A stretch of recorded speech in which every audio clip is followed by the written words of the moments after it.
についてそれぞれ自由にご発言いただければというふうに思います。それでは最初にアメリカのリリー・ドラグネフさん、ピースアクションのリリー・ドラグネフさんから発言お願いします。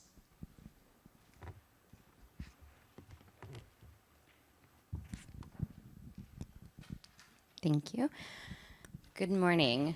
It is a profound honor to be before you today in a nation that has borne the unimaginable scars of nuclear violence, yet transformed that suffering into a resolute and unshakable commitment to peace.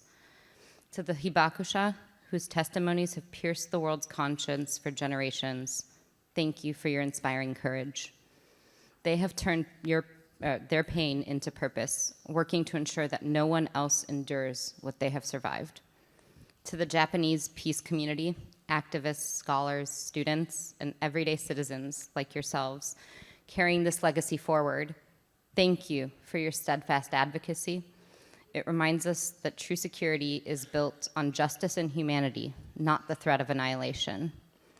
And to the other international activists here from South Korea, the Marshall Islands, the Netherlands, and beyond, thank you for your work illuminating the far-reaching impacts nuclear weapons and testing carry. Your solidarity fuels our movement across the ocean. As part of Peace Action, I am deeply grateful for your tireless efforts to promote accountability and justice. The United States has a long way to go with reckoning with its role in inflicting great and global nuclear harm. Yet, inspired by your movements, US activists continue pushing our government to dismantle the systems perpetuating militarism and nuclear proliferation. The US must be a partner not only in sympathy, but in accountability. We owe the Hibakusha more than remembrance. We owe them results. And the US peace community will not stop until the shadow of nuclear weapons is lifted from our world forever. Unfortunately, this is an exceptionally challenging time for that work. The nuclear threat is growing once again. This June, we saw two nuclear-armed states, the United States and Israel, attack Iran, a state on the threshold of nuclear weapons. Meanwhile, disarmament talks between the largest powers, the US and Russia, are stalled, with another global arms race on the horizon. The 5 recognized nuclear-armed states have spent over a decade failing to engage in constructive nuclear diplomacy, and instead plan to pour billions each year into modernizing their arsenals. The US alone is set to spend nearly $2 trillion on nuclear weapons upgrades in the coming years. We are racing in the wrong direction. But despair is not an option. By working together, we can correct course. We know change is possible. We're on the verge of it.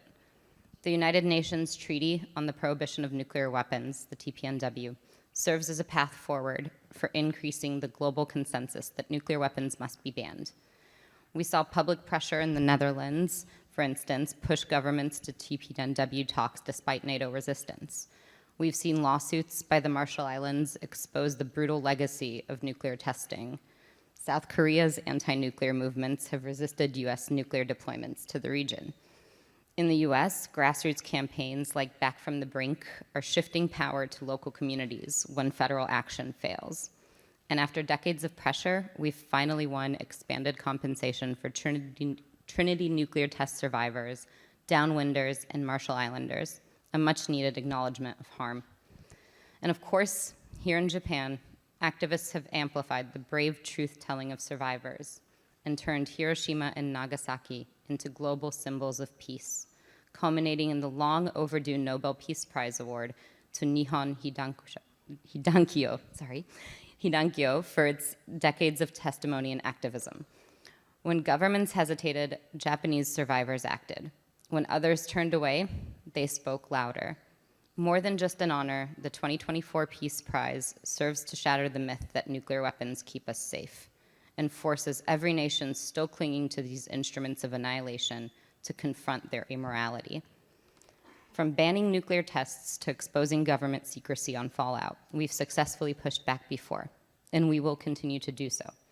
Together, we will restore the promise of a nuclear weapons-free world. We owe it to the Hibakusha, who endured the unthinkable. We owe it to the downwinders, Marshall Islanders, and Kazakh communities poisoned by testing. We owe it to every child born into a world still haunted by these weapons. Humanity cannot coexist with nuclear arms. Thankfully, the power of the people has always been mightier than the people in power. We have the majority, we have history on our side, and we have the moral clarity to say no more. Now we must build the momentum, city by city, country by country, until the nuclear threat becomes memory and future generations know these weapons as relics of a darker past. Let's get to work for peace, for justice, for the future. Thank you.